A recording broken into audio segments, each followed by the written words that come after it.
Good afternoon and welcome to today's press conference. It's my great pleasure that Banka Slovenije is hosting this year's External Governing Council meeting.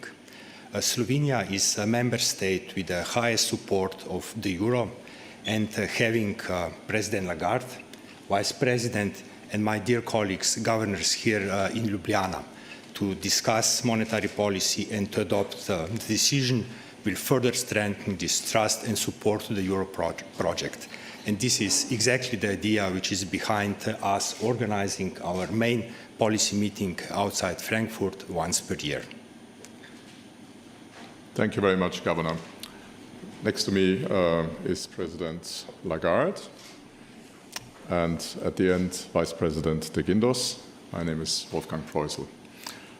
We have participants who join us remotely, so if they ask questions, I would ask them to turn on the camera and the microphones.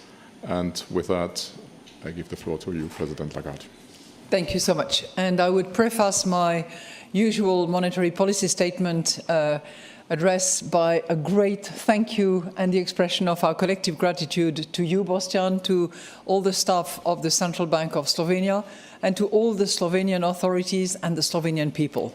We've been beautifully greeted, and it's a real pleasure to have spent the last 2 days here in your company and in Ljubljana.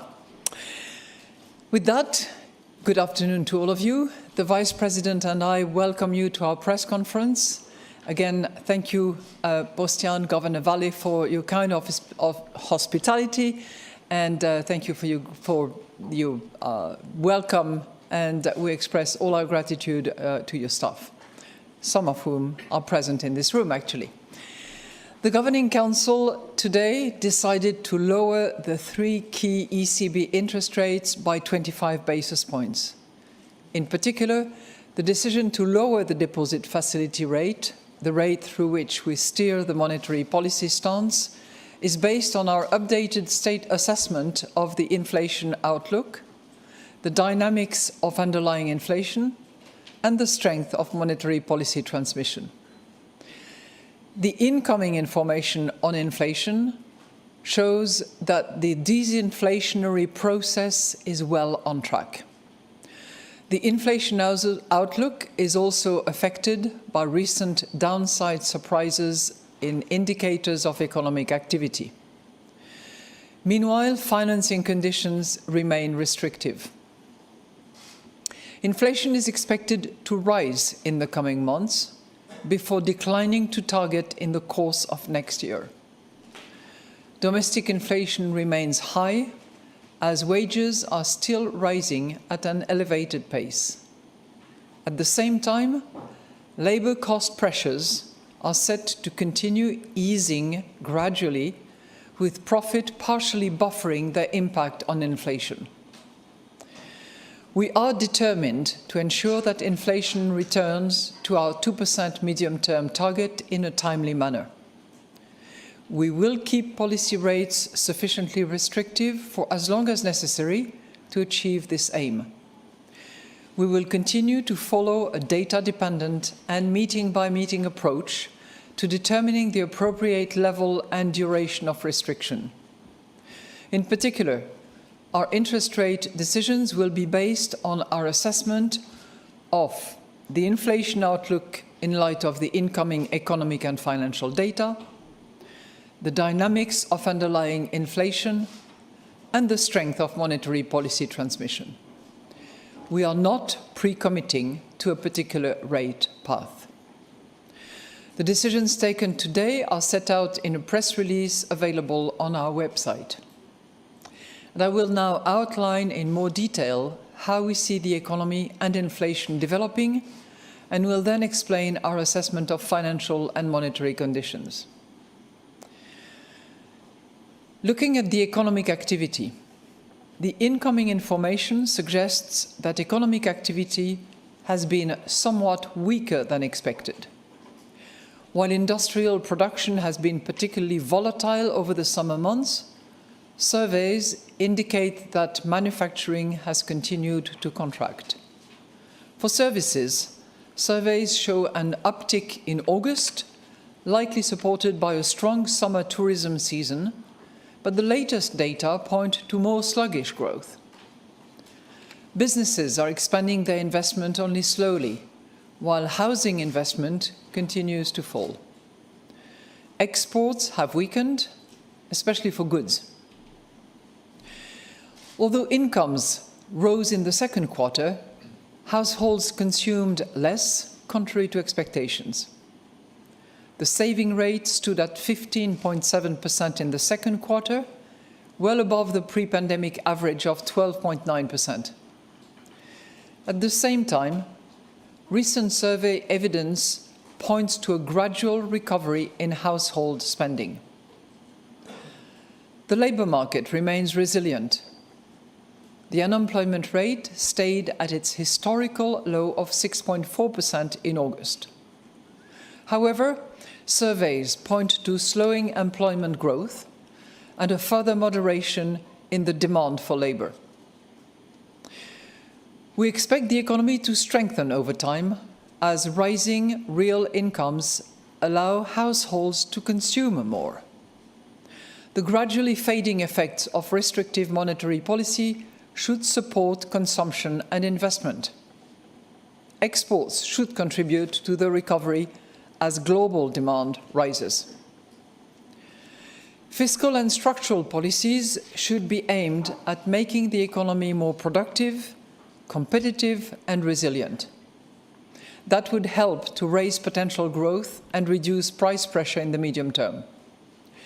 To this end, it is crucial to swiftly follow up with concrete and ambitious structural policies on Mario Draghi's proposals for enhancing European competitiveness and Enrico Letta's proposals for empowering the single market. Implementing the EU's revised economic governance framework fully, transparently and without delay will help governments bring down budget deficits and debt ratios on a sustained basis. Governments should now make a strong start in this direction in their medium-term plans for fiscal and structural policies. Annual inflation fell further to 1.7% in September, its lowest level since April 2021. Energy prices dropped sharply at an annual rate of minus 6.1%. Food price inflation went up slightly to 2.4%. Goods inflation remained subdued at 0.4%, while services inflation edged down to 3.9%. Most measures of underlying inflation either declined or were unchanged. Domestic inflation is still elevated as wage pressures in the euro area remain strong.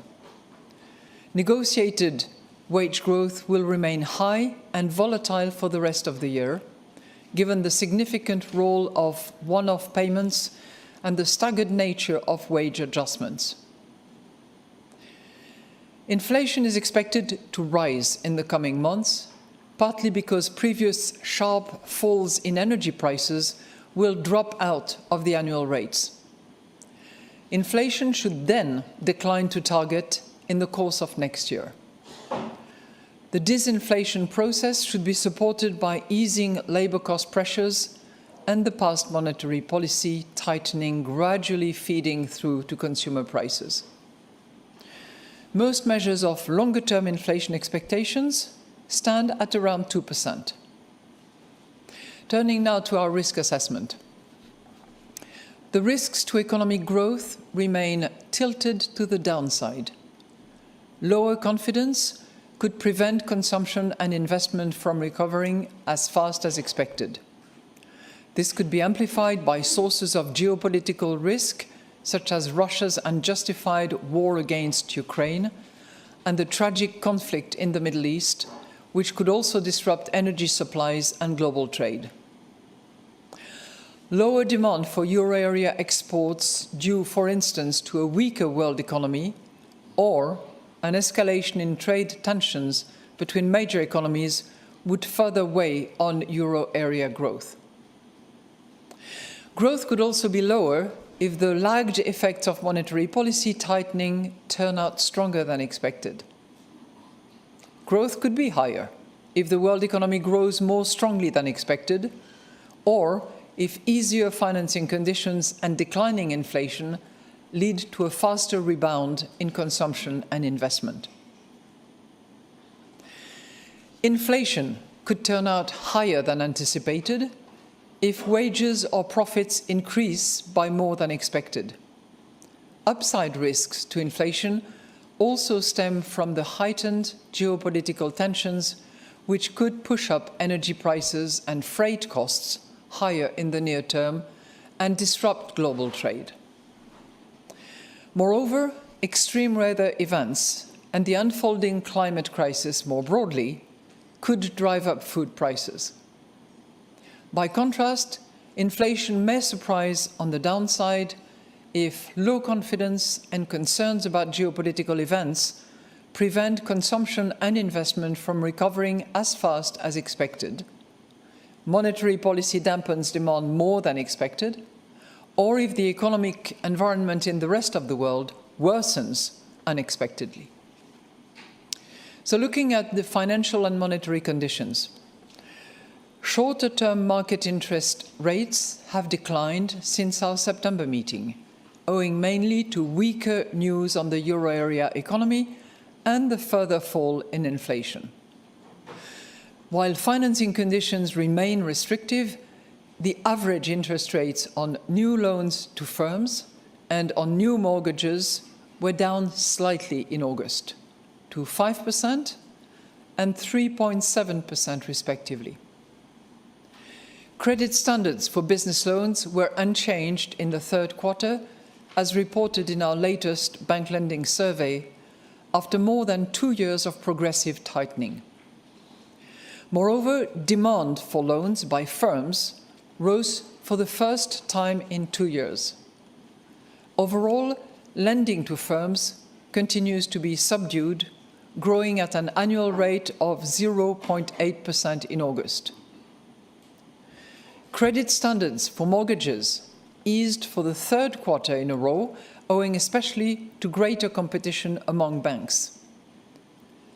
Lower interest rates and better housing market prospects led to a strong increase in the demand for mortgages.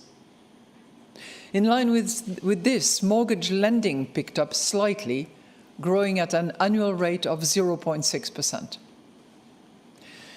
So to conclude, the Governing Council today decided to lower the 3 key ECB interest rates by 25 basis points. In particular, the decision to lower the deposit facility rate, the rate through which we steer the monetary policy stance, is based on our updated assessment of the inflation outlook, the dynamics of underlying inflation, and the strength of monetary policy transmission. We are determined to ensure that inflation returns to our 2% medium-term target in a timely manner. We will keep policy rates sufficiently restrictive for as long as necessary to achieve this aim. We will continue to follow a data-dependent and meeting-by-meeting approach to determining the appropriate level and duration of restriction. In particular, our interest rate decisions will be based on our assessment of the inflation outlook in light of the incoming economic and financial data, the dynamics of underlying inflation, and the strength of monetary policy transmission. We are not pre-committing to a particular rate path. In any case, we stand ready to adjust all of our instruments within our mandate to ensure that inflation returns to our medium-term target and to preserve the smooth functioning of monetary policy transmission. And we are now ready to take your questions. So the first question goes to Alex Weber of Bloomberg. Alex, please.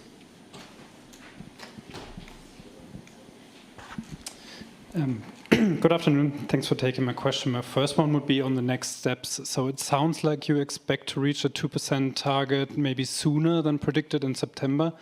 Does the decision to cut today really represent a shift of gear? Do you expect a cut at every meeting for the next few meetings now to be the most likely scenario?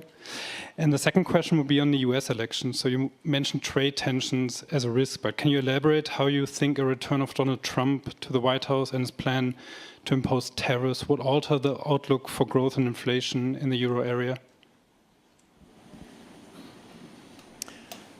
Well, thank you so much for your question. We decided to cut all our rates by 25 basis points because we believe that the disinflationary process is well on track. And all the information that we received in the last 5 weeks since our last monetary policy decision were heading in the same direction, lower. Whether you looked at inflation numbers, headline, core, whether you looked at PMI numbers all categories, composite manufacturing, services, employment, heading downwards as well. If we look at all the surveys that are in the works at the moment, of which the specific numbers and data will be available soon, it is the same story, whether it's the corporate telephone survey or other surveys that we have available, it's all heading in the same direction, downwards.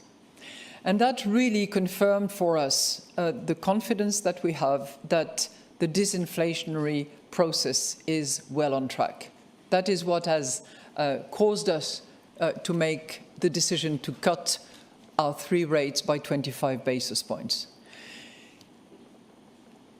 We have also reiterated that we will continue to be data dependent, and honestly, this decision is a case in point of us being data dependent. We have all the available data, all heading in the same direction. The largest countries all also moving in negative territories in PMI numbers. So those are really strong elements because of their synchronization and the similar direction that we have to take into account those data and make the decision that we have made. But we are going to continue doing exactly the same thing. And it's clear that between this meeting and the next meeting we have in December, we will be receiving more data, some of it soft, some of it hard, and more readings. And all of that will help us decide, as I have said, meeting by meeting, what monetary policy stance we should decide at that time. So I think there was no variations in that respect from decision that we made in the past in terms of methodology. It's the same steer, the same stance, the 3-pronged approach, and the meeting by meeting data dependency, no predetermined path. So on the other point that you raised, trade is obviously an important element, and as part of the drivers of activity going forward, we obviously have consumption and investment, but we also have trade. And any restriction, any uncertainty, any obstacles to trade matters for an economy like the European economy, which is very open. Trades within itself, of course, but trades also with the rest of the world. So any hardening of the barriers, the tariffs, the additional obstacles on that possibility to trade with the rest of the world is obviously a downside. Thank you. Next question goes to Annette Weisbach of CNBC. Annette, please. Thank you. Thank you. Hi. My first question would be on the economic outlook. So you were now referring and pointing out that the economy really doesn't really look great and all signs point towards more downspin. Why don't you go for a 50 basis point cut? And is that something you have discussed, or whether this is on the table for the next ones? And have you been discussing the topic of the possibility that inflation could also undershoot if you keep your policy stance restrictive? Thank you. Well, thank you very much for your question. It is a fact that the economic activity has come in on the basis of the element that we have and the indicators that are available, has come in a bit below what we had anticipated. But this is not a projection exercise.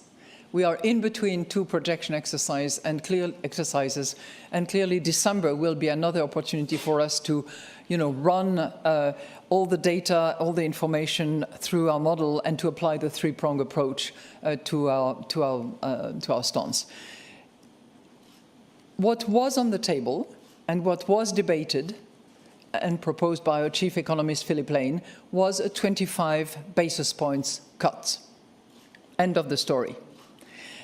We had discussions and debates and rationale and narratives, and all of that is part of the debate and the legitimate discussions that we have within the Governing Council. But at the end of the day, there was a unanimous decision to cut rates by 25 basis points. It may have been the Slovenian great atmosphere that precipitated this not more than consensus. There was unanimous decision to cut by 25 basis points, and we thought that it was the appropriate decision to make in view of the moment, in view of the indicators that we have, and our assessment of this disinflationary process that is really underway and well on track. That's really what. Risk of undershooting, risk of overshooting, we can debate ad nauseum on this particular matter, and you will find views on both sides of the equation.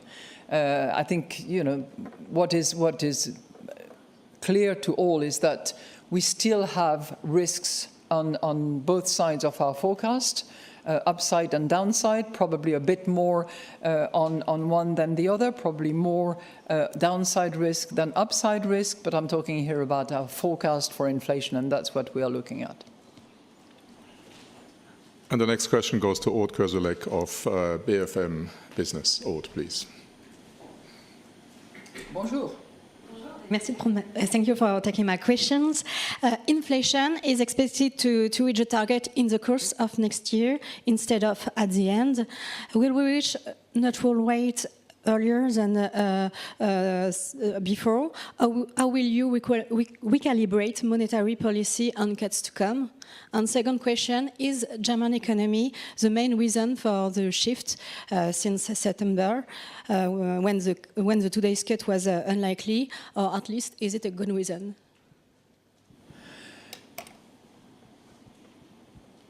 First of all, we don't recalibrate, we calibrate.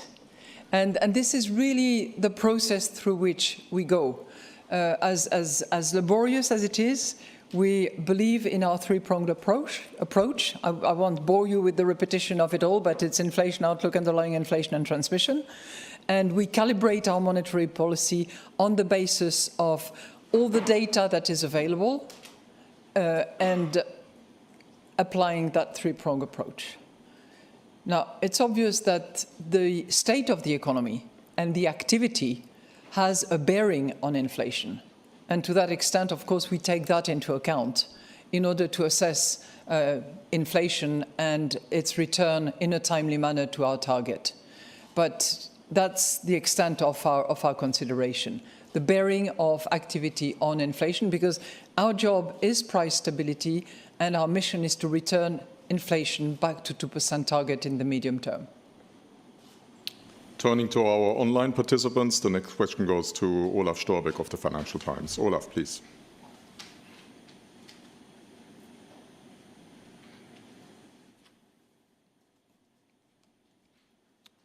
You are...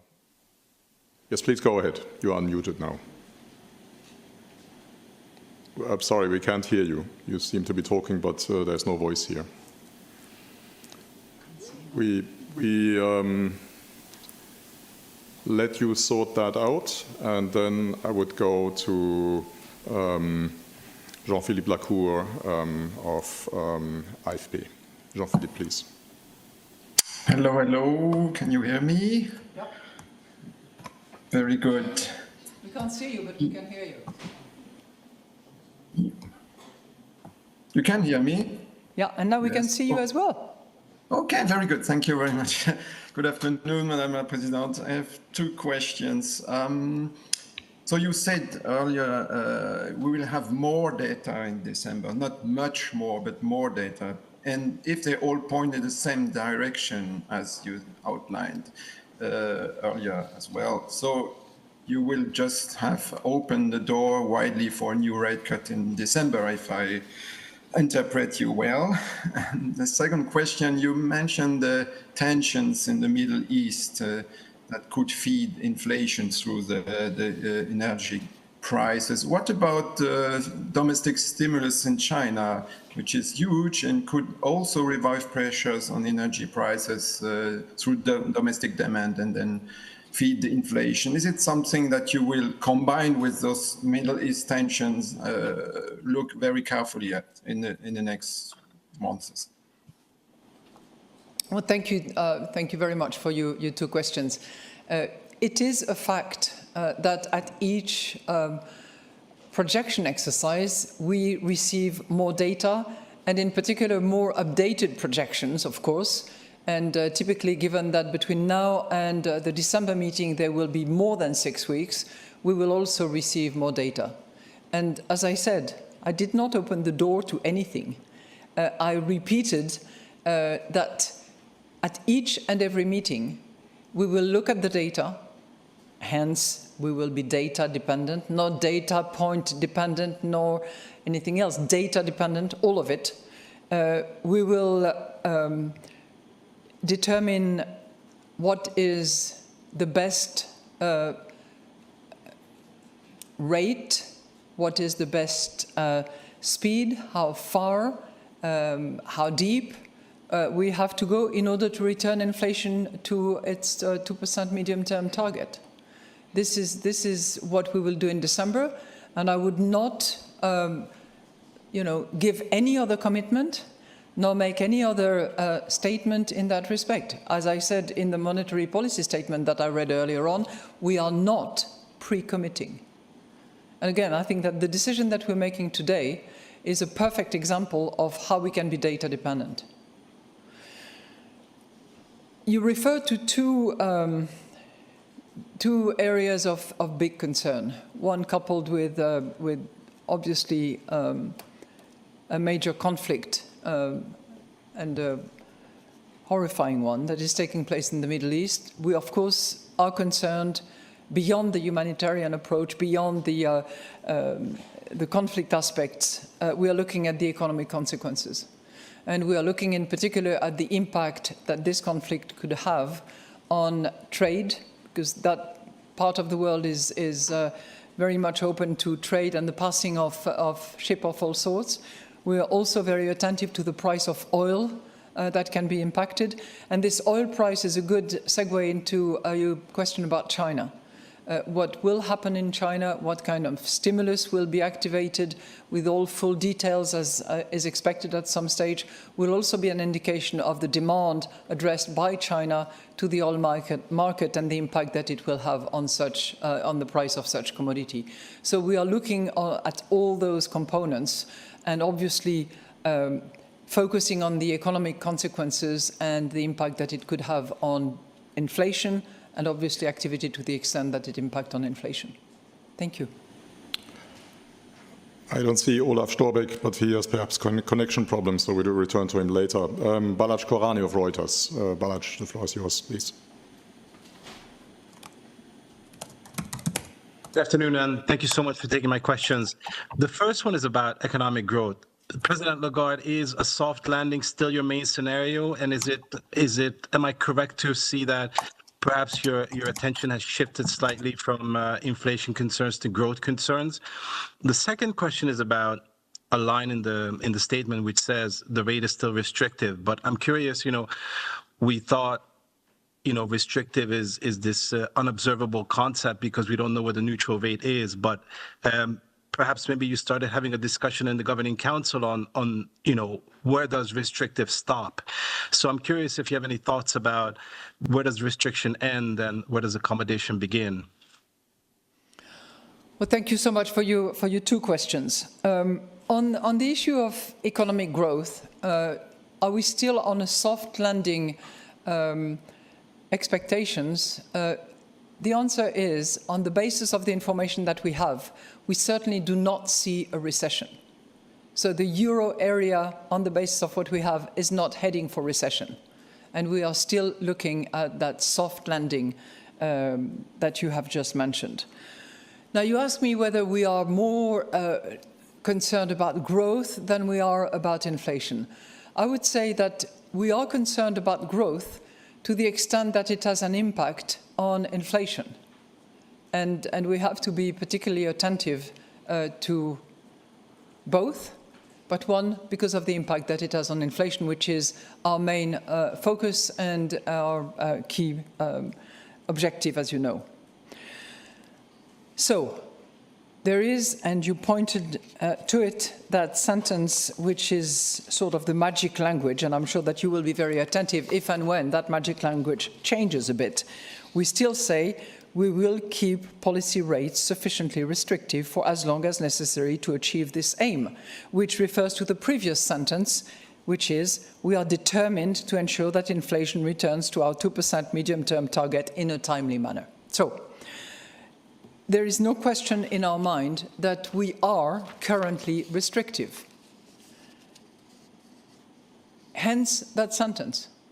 There is also no question on our mind that we are not yet at this 2% target. I just want to give you the exact wording, to our 2% medium-term target in a timely manner. And this has to be sustainable. So even if it could well be, as markets anticipate, but they are not always right, that the time at which we reach that 2% sustainably has advanced a bit, but it is not yet now. And we will have to wait further in order to make sure that we are at that 2% sustainable medium-term target. Thank you. Olaf Storbeck of the FT, I see you are back. Floor is yours. Hello, can you hear me now? Yes. Excellent. Yeah, thanks for taking my call, and apologies, kind of double apologies for not being there in person. I would have liked to come, but I couldn't make it. You would have enjoyed it. As I'm new to this wonderful world of central banking, I have a probably relatively basic question and then another one. In the introductory statement, you referred to this updated assessment of your inflation outlook. Does this refer to the September staff forecast, or has this changed since September within the Governing Council? And if so, could you give us a little bit more color on what the actual change in this inflation outlook has been you're referring to? And my second question is also again to the theme of undershooting the 2% target. I mean, even the September forecast said it's kind of it was projecting at the 1.9% inflationary rate for 2026. I think from the second or third quarter onwards. Has this been changed, and to which degree do you think it already shows that monetary policy is too tight? Thanks. Well, thank you for your question. If anything, I would say that what the numbers are showing at the moment is that our monetary policy is working. And the fact that we've managed to bring inflation down as we have so far, not to complete victory, but to have brought it down so much is an indication that our monetary policy is actually working. It's not the only thing that is operating in that respect, but it is certainly part of the elements to explain that we have moved from very high inflation numbers to much lower and hopefully soon to target on a sustainable basis. So our assessment of inflation as we stand now is really based on all the numbers that are available, and that leads us to assess and take a view on inflation now and the potential impact going forward. But that will be done on a strict, rigorous, published way when we have our December projection exercise. And you will be obviously not privy because it will be public, but you will be on the receiving end of those very clear updating. But in the meantime, we are not blind to what happens. And when we receive inflation by way of HICP at 1.7%, when we see core at 2.7%, when we see services moving down to 3.9%, and when we look at the 3 months over 3 month services moving significantly from August to September, all of that put together leads us to believe that inflation is definitely on that disinflationary track that I was referring to earlier. Forecast. Again, we had a forecast in September. Between September and December, a lot of data, a lot of numbers, a lot of indicators, a lot of surveys will come into play, will be integrated in the work that we do. And we will have a forecast that will be, by the way, extended to 27, because the December forecast always takes one further year into account. And we shall see. We shall see whether there is a move and in which direction in terms of inflation, in terms of activity. But in between projection exercises, as I said, case in point that data matters. We look at everything that we have available, and if it is appropriate to take us closer to this timely reaching of our target of 2% medium-term symmetric, we make the decision as we have today. And the next question goes to Miha Jenko of the Slovenian daily Delo. Miha, the floor is yours. Thank you. I would just follow the previous colleague who asked what happened since the September meeting. And my question is, are you in the ECB somehow surprised by so rapid drop of inflation, enabling you actual rate cut which wasn't fully expected or priced in the September? Thank you. That's a really good question, actually. Thank you. Thank you so much. You know, what is a little bit irritating sometimes is the lapse of time between meetings. And on this occasion, there were only 5 weeks. But in those 5 weeks, we received quite a lot of information, some of it by way of hard numbers, readings that were actually updated, actually downwards a little bit today. Some of it by way of PMIs, which are a bit softer than hard data, but all synchronized and moving in the same direction. So were we surprised? I'm not sure that we had anticipated that 1.7, nor did anyone else for that matter. Because if I look at analysts, if I look at those whose job it is to project as well and to forecast, or markets, I think we were all a little bit surprised by the acceleration that is being demonstrated by that numbers. But it certainly raised our confidence that the disinflationary process is well on track. But having said that, we are data dependent. And that's the beauty of the English language. Data is either singular or plural, but it's the same word. We are not data point dependent. So it's not because inflation came out, HICP, at 1.7 or core at 2.7 that we made that decision. We need an array of information and data. And by the way, we also know, for instance, based on the work that has been done and that was already mentioned during the previous press conference in September on the basis of projection, we know that the next 3 months will not have this linear, low and below target inflation number. We know that it will be higher than that because of obvious base effects that we know of already. And we shouldn't be surprised at that, and we should not be jumping to any kind of conclusions either. Thank you very much. And the next question goes to Klaus-Heiner Jakisch of HR-ARD, German television. Good afternoon. Thank you very much for taking my questions. Mrs. President, the first question relates to your statement some months ago when you said and promised the population in the Eurozone to break the neck of inflation. If you look at some of the points which you mentioned, that the fact that inflation is going to rise again, if you look at service sector, at food prices, all the effects which really concern the normal people, would you say that the neck is broken or not?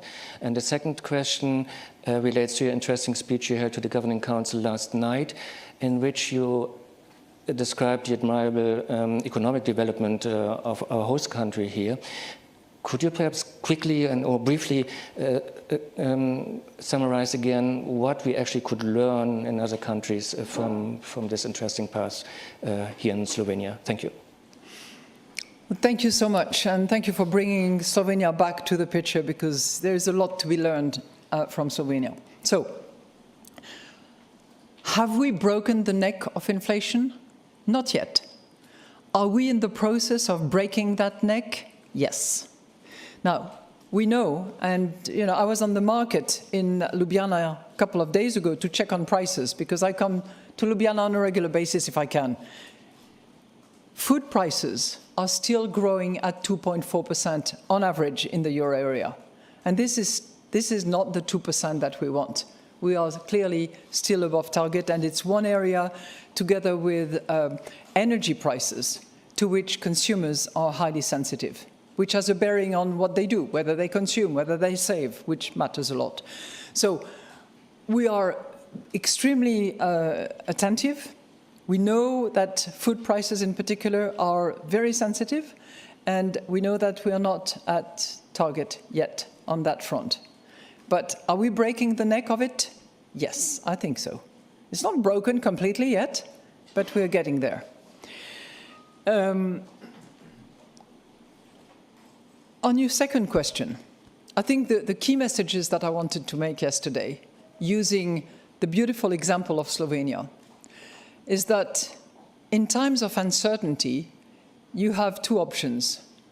You can either resign yourself and suffer, or you can get a grip of yourself and take uncertainty as an opportunity, which is exactly what Slovenia did when it became independent, when it fought inflation, and when it really bounced back in terms of economy. The second lesson, which is interesting, which I mentioned yesterday as well, is that when there is that expansion, when there is prosperity, it needs to be widely shared. And that is particularly the case in times of risk of digital divide. I think it's a very good case in point where digitalization has been widely spread and where the Gini coefficient of Slovenia is in the top 3 of all the OECD countries. So I think the lessons we can learn is that when it's hard, we have to get a grip of ourselves, we have to push for reform, we have to continue to integrate and innovate, and from our perspective as a central bank, if anything, it should push us in the direction of the capital market union, of banking union, and making sure that capital flows and can actually fuel innovation in Europe. Thank you. The next question goes to Andres Stumpf of Expansión, the Spanish daily. Thank you. How important was for the decision or the debate the fact that even with the new rate cut, financial conditions will remain restrictive? And the second question, do recent macroeconomic surprises grant a downward revision on growth in December? Thank you. October is not December. I cannot tell you today what our December outlook will be and what the projections will say. I think we have to be nimble, we have to be attentive to the data that we get and work on the basis of that. On the issue of being restrictive, I made the point, we are restrictive at the moment at current rate. Even with the 25 basis point cuts, we will continue to be restrictive. And we believe that it is necessary and would have to continue to be so until we are confident that we are reaching the 2% target in the medium term. And that will come in due course, but we're not there yet. And the next question goes to Spela Mikus of Finance, or Finance, Slovenia Daily. Hi, thank you. You've mentioned you do not foresee recession for the euro area, but at least from Germany, we are getting some worrying data. Is there still a chance that this may turn so that we might see a recession in the euro area? Thank you. Well, thank you for your question. Even with one of the member states, however large it is, facing difficult circumstances on the basis of what they themselves are producing, it does not necessarily imply that the whole of the euro area is going to be affected in the same way. And based on the information that we have at the moment, we do not see a recession in the euro area. Now, of course, we will have to be attentive to particular sectors of the economy. And as we stand here in Slovenia, which is a country that participates in the supply chain of the automotive sector in particular, of course, many countries will be paying attention to these sectoral developments. But to your specific question, do we see recession? The answer is no. And the last question today goes to Fabrizio Goria of the Italian daily Stampa, joining us via video. Fabrizio, please.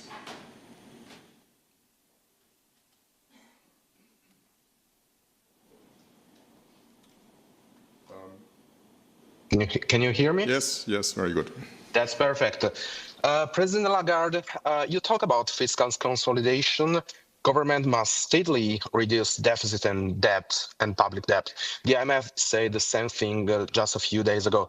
What are the risks, the market risk in the event of a failure to consolidate? And the second question is about bank consolidation. There's a huge debate in the Eurozone. Do you see the bank consolidation as an opportunity for the area in order to compete more in the global market? Thank you. Thank you to you two consolidation questions. Look, on fiscal consolidation, we now have a fiscal governance framework that identifies the right equilibrium and balance between fiscal consolidation that is needed in many countries and the necessary investment into growth-enhancing reforms. And I think it is that balancing act which is the virtue and the value of this revised governance framework for fiscal purposes. It's associated with the time frame of 4 or 7 years, depending on the level and degree of reforms that the member states will propose and will implement. So if those rail guards are followed and observed by member states, we believe that it's the right environment within which to develop activity. And from our part, while the fiscal authorities will do what they have to do in fiscal terms, while the authorities will have what they have to do in structural reforms, we will do our part by maintaining price stability. But of course, we are interested in what they do, because everyone has to play their part. Now, on your bank consolidation question, I have said that last time around. I think I forgot whether it was you asking me, but our view is that bank mergers, to the extent that it strengthens the banking system, and on the basis of the cost-benefit analysis that the shareholders and the stakeholders conduct, which is not to say that we are directly involved, other than through the supervision authorities that we apply to the requests and applications that are filed with us. It is for them to decide how to progress those projects. And I'm not referring to any particular project, as you know. Thank you. That brings our press conference to the end. The next press conference is going to be in Frankfurt on the 12th of December. And up until then, we wish you all the best. Thank you.